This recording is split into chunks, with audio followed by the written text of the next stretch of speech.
Hey guys, it's Buck Joffrey with Wealth Formula Podcast. Are you sitting there on the sidelines waiting to put your money to work? Well, I've got something that you probably never even heard about. How about cashing in with cash machines? You know, ATMs. Yep, you can actually make money every time someone makes a transaction by owning a machine yourself. Now, this has actually been an incredibly profitable asset class utilized by the ultra-rich for decades. And now it's available to you through my friend Dave Zook, founder of the Real Asset Investor. How does just under 25% cash-on-cash return sound to you? And what if that money was mostly tax-free because of depreciation?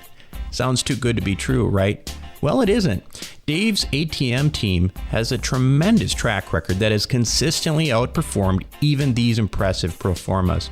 So if you've got lazy money sitting around, check it out. Contact Dave and his team at therealassetinvestor.com. Again, that is therealassetinvestor.com, or email him at info@therealassetinvestor.com for more details. Listen, opportunities like these don't come around every day, so get in touch now and cash in with cash machines. You are listening to the Wealth Formula Podcast with Buck Joffrey. Get ready to change your life. Welcome, everyone. This is Buck Joffrey with the Wealth Formula Podcast. I'd like to begin by drawing your attention to wealthformula.com, where you can get all sorts of additional resources to complement this show. As you know, you can get a free copy of my best-selling book, 7 Secrets to Eternal Wealth, on wealthformula.com as a PDF download. You could go to Amazon. It's still for sale there, but if you don't want to pay me anything, that's okay too. Just go to the website, wealthformula.com, and download that. You can also get a copy of that simply by texting 44222 and typing in Wealth Formula, one word, and you can get that delivered to your phone. So if you're not on a computer, typically when you are listening to the show, if you're on the road, of course, don't text while you're driving. It's very bad. But if you're at a stoplight or something like that, or you're in a parking lot, you're waiting, 44222, Wealth Formula, one word, and that's all you need to do.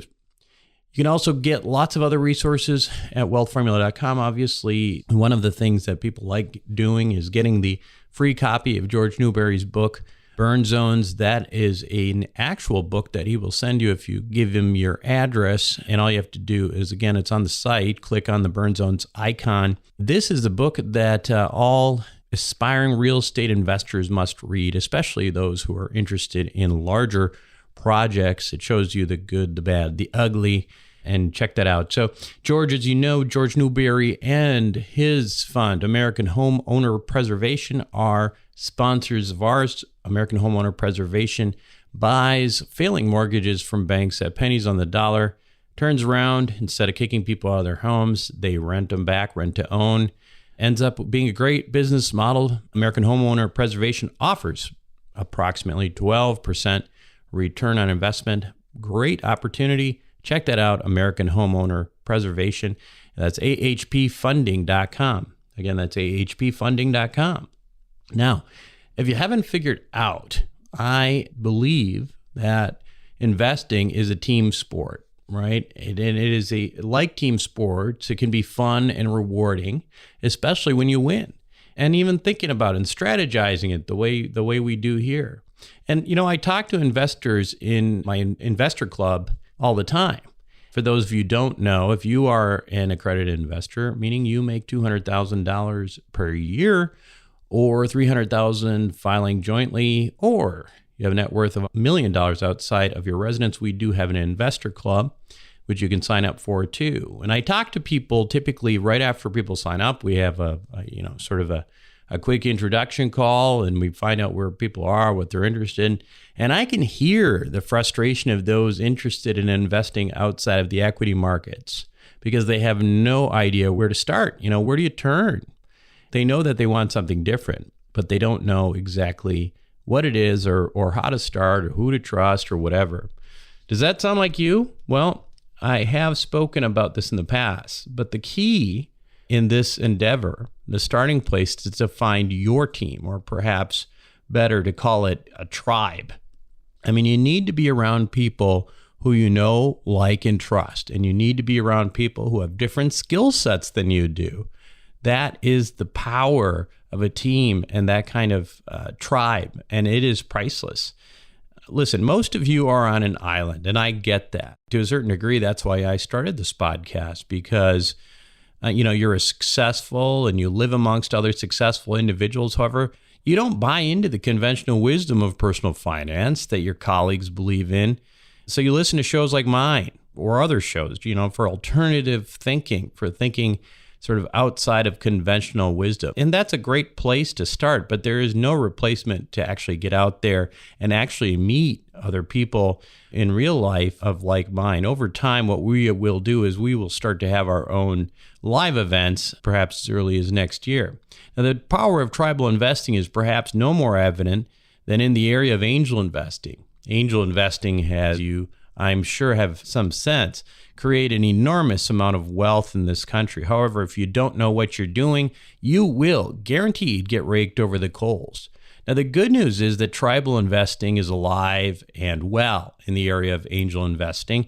And even if you don't have any experience at all, might be something in which you can participate and profit in, as well as have a lot of fun doing in the process. So on this week's Wealth Formula podcast, we're going to learn all about it from super angel investor David S. Rose. And he's going to tell us how we can become involved with angel investing when we come back. Are you having a hard time finding great investment properties? Unfortunately, the best deals are rarely found locally. Successful investing begins with the right properties in the right markets. Norada Real Estate provides everything you need to invest in the best deals across the United States. Our simple, proven system will help you create real wealth and passive monthly cash flow. Learn how to find the best deals by downloading your free copy of The Ultimate Guide to Passive Real Estate Investing at noradarealestate.com.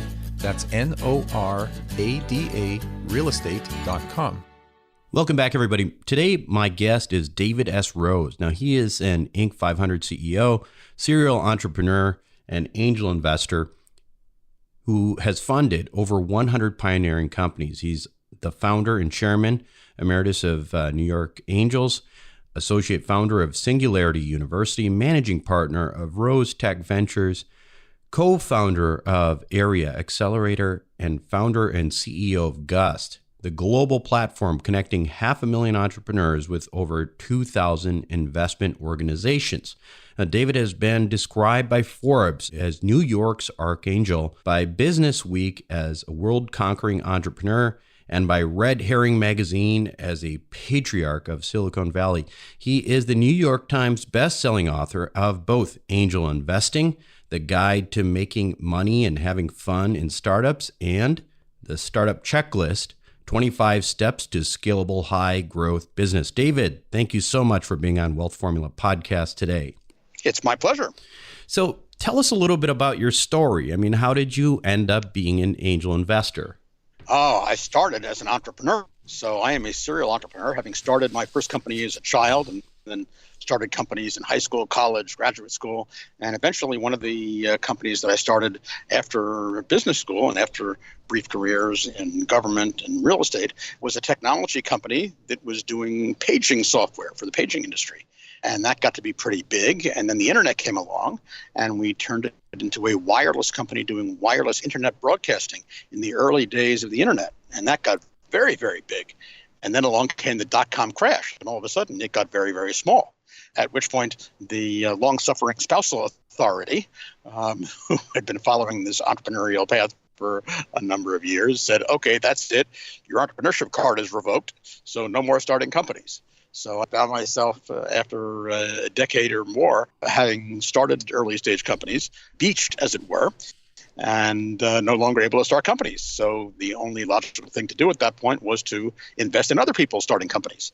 So that's when I became an angel investor. And I ended up joining a local angel group. And then eventually, when that went under, because it was the dot-com crash and a scary time, I restarted a new group called New York Angels, being my having entrepreneurial tendencies. And New York Angels soon became one of the leading angel groups in the world. And I began to do a lot of investments. And so the next thing you know, you wake up one morning and you're an angel investor with 120 companies in your portfolio. and doing a lot of writing and teaching and answering questions about angel investing. And so then Wiley, the business book publisher, decided in their infinite wisdom that the time was right for a book about how to be an angel investor, which there hadn't to that point been one. And so they looked around and saw somebody with a big mouth who was opining on the subject and asked if I could write the book. And I said, sure. So that's how I wrote the book, Angel Investing, The Gus Guide to Making Money and Having Fun Investing in Startups, which then became a New York Times bestseller and is now the industry's standard textbook on how to be an angel investor. So that's the progress. Yeah. So, that's a fascinating story, but I want to back up a little bit because, as a lot of my audience, we've had down in the books for the last several decades. And while the .com happened and while Web 2.0 happened, we've been just studying and doctoring or being engineer, with some other kind of profession that has nothing to do with investing. So can you tell us a little bit, just real basics on a basic level, what exactly is an angel investor? Sure. An angel investor is an individual person who takes money out of his or her pocket and uses it to invest in an early stage company, often very, very, very early stage, before it's even a real company. And in exchange for that investment of very risky capital, they buy an ownership interest in the company, which as it then gets big and scales up is hopefully worth a lot more. So It's very risky because a lot of companies fail. And if you invest your money into a company that fails, then it's all gone. Right. So it's a sort of a risky endeavor. But, it's very risky. Yeah. So most of my listeners, of course, are, as I mentioned, sort of highly trained professionals, doctors, dentists, engineers. Is this something that would make sense to, people who are sort of mid to high net worth but have no experience? Yes, with a very, very, very big if. And that is if you are planning to take it seriously and do it over a long period of time and devote a relatively significant resources to it and commit to learning and understanding what you're doing, then yes, it is both fulfilling and, as I said in the title of my book, making money and having fun. The average return for professionals, serious angel investors who do this really rationally over a long period of time is 25% IRR. Right. That's not bad. No, that's really good. But in fact, the foreword of your original book on angel investing, it was by Reid Hoffman. He talks about, his experience as an angel investor. For everyone out there, Reid Hoffman is a founder of LinkedIn. But he also is an angel investor, and he talks about investing in, startups like Facebook, for example. And my listeners might be thinking, well, that's Reid Hoffman and David Rose. They live and breathe Silicon Valley, and, they can pick out winners. How do less sophisticated individuals succeed in this type of investing? And that's what the book is all about. And there is actually a very big philosophical difference between a lot of the angel investors in Silicon Valley and the folks around the rest of the world, including New York, which is where I'm from. And that is, in Silicon Valley, it's all about getting into the unicorn, the one, being in Facebook or, in LinkedIn and picking the ultimate winner. And if you make that work, then if you're an Uber, for example, and you invested in Uber at a $3 million valuation and it's now worth $70 billion, it doesn't matter what terms, it doesn't matter what valuation, it doesn't matter about anything. As long as you're in Uber, you will have done phenomenally well, right? And so the Silicon Valley approach is all about being in the one and forgetting everything else. The rest of the world realizes that, the odds of you getting an Uber are not that great. Matter of fact, they're infinitesimally small. So assume that you're not going to be in Uber or Facebook. But there are a lot of companies that do very, very well that are not those big mega unicorns, right? Decacorns. And so the essence of my book is all about how to do it rationally and calmly. And first of all, instead of just doing it on your own, there are groups of angel investors, peer groups all around the country. There are, hundreds of them. And I founded one in New York called New York Angels. But there are 4 other angel groups in New York, and my platform, Gus, that I run now, there are over 800 angel groups. So wherever your listeners happen to be, there are groups of people just like you, accredited investors, and that's the one thing, you have to be an accredited investor, but who get together and they share best practices and they help each other. And because they're a group, they serve as a sort of focal point, a lightning rod for companies looking for money. So a company comes to the group and says, hey, here's what we're doing. And they present to the group, and then the group sort of looks at it together, shares information back and forth, and comes and helps come to a decision that way. So that's a way to get started. You should not do this on your own just lightly. My strong suggestion is you start working with an angel group. Makes a lot of sense. So let's say, again, trying to get everybody a feel for how this would work. Now you find yourself a group. I'm about to move to Santa Barbara. I'm guessing there's probably some groups over there.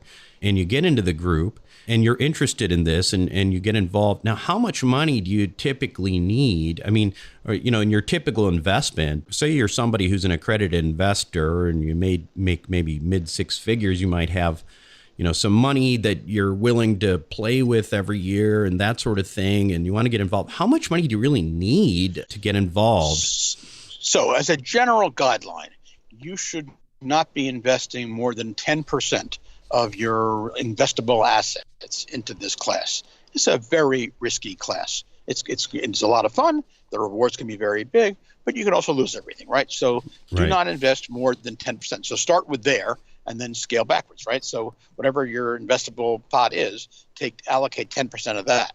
But then the real trick, and that's what much of my book is all about, of doing this is not to invest in one company, but to invest in many companies. And the more companies you invest in, the better your chances of getting that one that's going to be the really high return company. Just along that line, so if, say, for example, just doing the math backwards, because I'm sure a lot of people out there are very intrigued thinking, well, could I do this? So say you were willing to, let's just use the round number and say $50,000 or whatever. Could you, if you were going to invest in 4 companies, you'd be sort of laying it on pretty thin for each company. Is that even possible to do? Well, it's actually even more different than that. Yeah. Because 4 companies is not where you're trying to go. 40 is much more like it, right? Uh-huh. So in my book, I suggest that your target should really be 30 companies to begin to have the kind of diversification that you need. In an actually mathematically ideal world, the regression to the mean is about 80 companies, right? Wow. But most people don't have the whatever to invest in 80 companies, right? But on the other hand, I can pretty much guarantee you that if you're only going to invest in 4 or 5 companies, it's not going to work. So don't do it if that's all you can invest. And now one of the reasons that most angel investors tend to be higher net worth types is because, as you point out, if you're doing a lot of companies, that spread pretty thin if you're only investing a relatively small amount. The average amount per angel investor per investment in the U.S. and actually globally is close to about $25,000. Okay. Right? Now that's an average. Yeah. Which means that that's what you'll typically find in New York and California, or a little even higher than that, 50K in some cases. In the Midwest, you may find people, individual angels, particularly within the context of an angel group, investing $10,000 apiece. So you had $1 million clear investable assets, and you take 10% of that to invest in angel stuff. That's $100,000. You take that $100,000 and you put that into 10 companies at $10,000 apiece. Right. That's probably the sort of entry level numbers you're looking at. There are some angel groups that will, put in, 5, where each person put in 5,000, but that's not enough to make any kind of difference, and they won't be seeing a lot of great deals, right? So 10 deals at 10,000 is probably sort of the entry level for where you're trying to go. And if you have more than that, and if you were to do 3 to 5 investments a year at 10 to 20 to 25,000, that gets you to be a really serious angel. And right. So, because when you say invest in 30 or 40 companies, you're not saying all in one year. No. Yeah. Again, the interesting thing, and one of the key things to understand for your listeners about angel investing is this is completely illiquid. This is not like buying something on the market where you can get in and out of your position tomorrow morning or do a same-day trade in currency or something, right?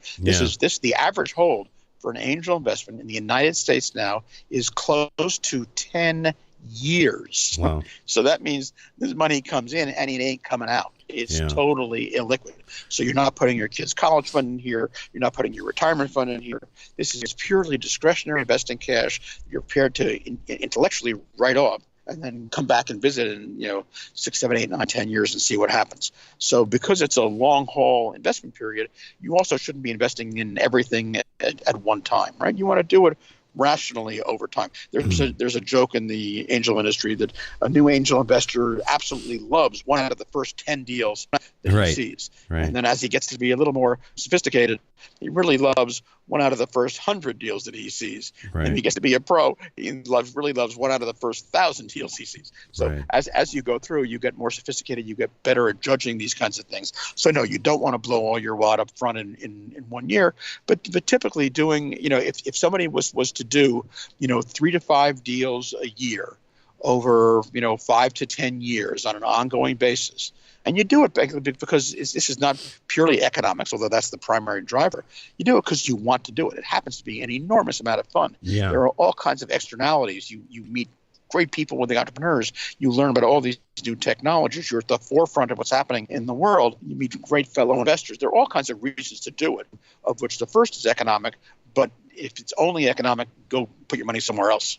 Yeah, that's good stuff. So tell us a little bit about, your company and Gust, and that is sort of making this a little bit easier to get involved, right? Well, sure. So having been taken off the playing field and becoming an angel investor, I spent the next several years doing investing and learning about this whole startup world from the other side of the table. And then I got involved in founding something called Singularity University out in Silicon Valley, which is sort of a think tank postgraduate program in how exponential technology changing the whole world, all these new industries and technologies. And from that, I realized that all of this technological change was going to affect the early stage investing entrepreneurial industry.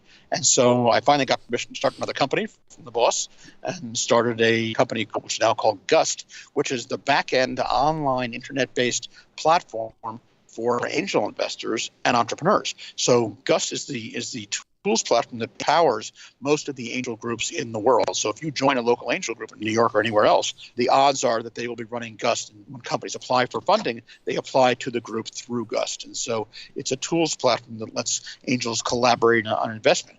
And on the other side, for companies that are starting up, it provides all the tools they need, both to start a company and get the whole thing incorporated and up and running and appropriately analyzed, and then to share that company with investors, to the point that we now have over 500,000 companies who are on Gust, using this to connect with close to 100,000 accredited investors in over 800 angel groups and 1,000 other accelerators and incubators and venture funds. So we're the back-end platform for this whole world. So Gust is sort of the dating platform for entrepreneurs and angel investors in short, right? Yep, particularly the angel investors who are serious and doing it in groups, in angel groups, and working with accelerators and the like. So when you join a group, today, if you're an investor, you really have to join a group first, and then they will put you onto Gust as this platform. What's been your favorite thing about being an angel investor up to this point? Well, really nice exits. I had one exit that was a 60x, not 60%, but 60 times my original investment. Those are really, really nice. And I've had a couple of 10s and 20s, which make up for all the ones that fail completely and go bankrupt with all your money in it, right? Right. So it's very high risk, so the returns are great. But the most fun for me has been working with and meeting and following these entrepreneurs. I started out, as you recall, as an entrepreneur. And in my book, I noted that being an angel investor is sort of like being a grandparent. You get all the fun of parenting without having to change the diapers. So Right. Being an angel, you get to have a sort of up close and personal seat at the table as these companies are doing these really cool things and often breaking ground with disruptive technologies or applications of technology to a new industry. And you get to see these really passionate, hardworking, typically younger, folks as they create the future. And having that ringside seat is just a whole hell of a lot of fun. Right. So the book, which I recommend to everybody who's thinking about this, because I think it's pretty exciting. And I think there's a lot of value in this outside of just the return. And as David suggested, it's just, getting together with people of like mind, sort of like we do on this podcast and through the investor group. The book is Angel Investing, the Gust Guide to Making Money and Having Fun Investing in Startups. That's probably the most appropriate book for this audience. But of course, there's also the Startup Checklist. If you are a budding entrepreneur yourself, 25 steps to scalable high growth business. David, how can we learn more about your work? Well, first of all, you can get the two books. Yeah, that's a good start, right? They're available on Amazon, Barnes & Noble, and they're available in audio books that I recorded. They're in Kindle and so on and so forth. You can also check out gust.com, GUST.com, which is the website we've been discussing, where you can just search through and see lots of interesting companies, as well as angel groups. You can look there under investor groups for a group to join in your area. And often you can apply directly online. So that's one way to do it. Anybody interested in learning more about me, my own website is davidspb.com. davidSrose.com, DAVIDSROSE.com, with various links to stuff that I've done and lectures that I've given. And welcome to the world of angel investing. It's a lot of fun. It's exciting. And you can also make a lot of money at it. It sounds like a nice combination of things. Thanks so much for being on Wealth Formula Podcast, David. It's been my pleasure. Hopefully you got as much as I did out of that interview with David Rose. Now, I really like the idea of getting involved with a local group for angel investing myself, and will certainly be putting that on my list of things to do as I move to Southern California. You know, it's nice to have a few things in your portfolio that could actually explode. And I also think the experience of learning from others in this arena would be fantastic. Now, that said, of course, we have our own accredited investor group, and you can sign up for that at wealthformula.com if you're an accredited investor. And again, an accredited investor is someone who makes at least $200,000 per year, $300,000 if filing jointly, or you have a net worth of $1 million or greater, excluding your personal resident. We've had some very interesting offerings lately. Some of them have been from me, some from others. And then we have a lot of educational opportunities as well. So if you fall in this category, you absolutely should be signing up. And if you're in a car, again, you can just get on the list at 44222, type Wealth Formula, and at least you get on the list. And from there, you'll get an opportunity to prompted to see if you want to join the investor club as well. Anyway, so if you are an accredited investor and you've not signed up for our list, do so. I invite you to join us. And that is it for me on Wealth Formula Podcast today. Until next week, this is Buck Joffrey signing off. Thank you for listening to the Wealth Formula Podcast. Visit us on the web at wealthformula.com. The information contained in this podcast are opinions, not fact. As always, consult your own financial team before making any investment. See you next time.